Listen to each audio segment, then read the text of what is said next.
السلام علیکم جی، میرا نام ڈاکٹر ریحان عمر ہے، میں کنسلٹنٹ کارڈیولوجسٹ ہوں۔ اور ابھی جس طرح کی جو ویڈیوز آپ نے دیکھی ہیں اور اب یقیناً دیکھ رہے ہوں گے، جو آج کل منظر عام پہ آ رہی ہیں ویکسین کے خلاف کہ کوئی ویکسین لگوانے کی ضرورت نہیں، we don't have the exact safety data regarding the vaccines, تو ان لوگوں کے لیے جواب یہ ہے کہ جب تک ویکسین نہیں آئی تھی ہم نے دیکھا کہ کس طریقے سے اس پینڈیمک میں لوگوں کی جو ہے وہ جانیں ضائع ہوئی ہیں اور کس طرح جو مورٹیلٹی ریٹس ہیں وہ ہائی ہوئے ہیں۔ انڈیا میں یہ حال ہوا کہ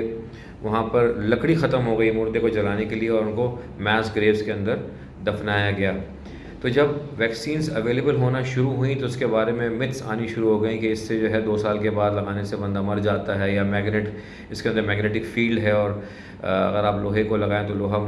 ہلنا شروع ہو جائے گا، اور ایسا کوئی سیفٹی ڈیٹا نہیں ہے، ہم گینی پگز نہیں ہیں کہ ہم پہ یہ دی جا رہی ہیں۔ یہ سب واہیات خرافات جو باتیں ہیں ان کو نظر انداز کر دینا چاہیے۔ یہ وہی لوگ ہیں، یہ وہی لوگ پروپیگنڈا کر رہے ہیں جن کو میڈیسن کی الف بے نہیں آتی۔ آپ یہ سمجھیے کہ ویکسینز کے اندر جو کانسٹیٹیوئنٹس استعمال ہو رہے ہیں وہ ہیں کیا، ٹھیک ہے؟ ویکسین کے اندر ہم جو messenger R N A technology استعمال کر رہے ہیں وہ اسی وائرس سے لی گئی messenger R N A technology ہے، جس کو ریکمبیننٹ کر کے ہم نے لپڈ نینو پارٹیکلز کے اندر سٹور کر کے اس کو ہیومن باڈی کے اندر انوکولیٹ کرتے ہیں، تاکہ اس میسنجر آر این اے کو ایک وہیکل مل جائے جس کے ذریعے وہ بلڈ اسٹریم کے اندر جائے اور اس کے بعد وہاں سے ریلیز ہو، اور ریلیز ہونے کے بعد ہماری جو باڈی کا ڈیفینس میکینزم ہے لیمفوسائٹس ان کو اسٹیمولیٹ کرے اور ہمارے اندر امیونٹی پروڈیوس کرے۔ دس از دا سمپل ریشنل۔ اس میں ایک تو یہ لپڈ نینو پارٹیکل والی ایک کہانی آتی ہے، دوسری ان ایکٹیویٹڈ وائرس ہے اگین، جس کے اندر میسنجر آر این اے ہم انیکولیٹ کرتے ہیں باڈی کے اندر تاکہ وہ جا کے باڈی کے اندر امیونٹی پروڈیوس کر سکے۔ اس میں کون سے ایسے کیمیکلز استعمال ہوئے ہیں جو آگے جا کے کینسر کوز کر دیں گے، یا کون سے ایسے کیمیکلز استعمال ہوئے ہیں جو آگے جا کے کسی کی موت کا باعث بن سکتے ہیں؟ اگر تو ایسی چیزیں ہوں جیسے ایسے کیمیکلز استعمال کیے جائیں،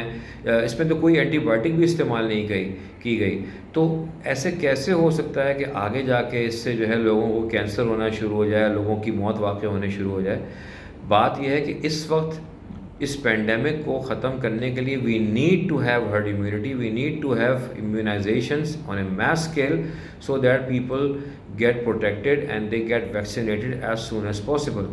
تو جب کانسٹیچوئنسی ایسے کیمیکلز پہ منحصر نہیں ہے جو کہ کارسینوجینز ہیں، جن سے کینسر ہو سکتا ہے، جن سے خدا نخواستہ ہارٹ اٹیک ہو سکتا ہے، تو میرے خیال سے اس کے اندر ایسا کوئی مذائقہ نہیں ہے کہ آپ لوگ ویکسینیٹ نہ کروائیں، اور اس قسم کے پروپیگنڈا سے جتنا بچ سکتے ہیں اتنا بچیے، کیونکہ آپ کو پتہ ہے کہ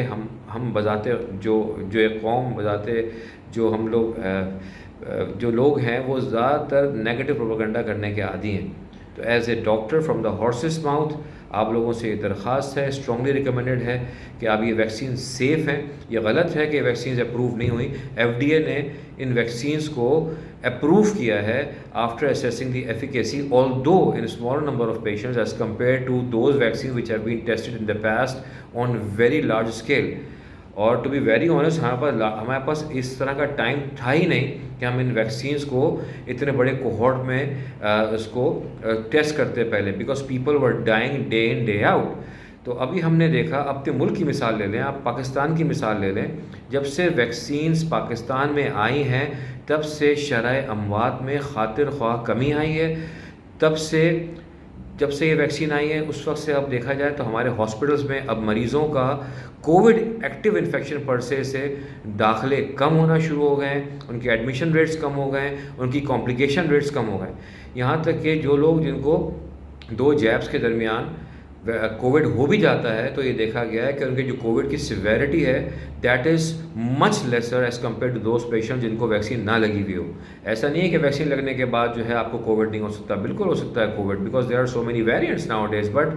the frequency of complications, the severity of complications, the severity of infection per se goes down. It has gone down. میرے پاس جتنے پیشنٹس کووڈ ویکسین لگوانے کے بعد کووڈ کے ساتھ آ رہے ہیں ان کو زیادہ سے زیادہ نزلہ، کھانسی، بخار، اور کوئی ان میں سے بہت کم لوگ ہیں جن کو نمونیا ہوا، اور جن کو نمونیا بھی ہوا they all recovered.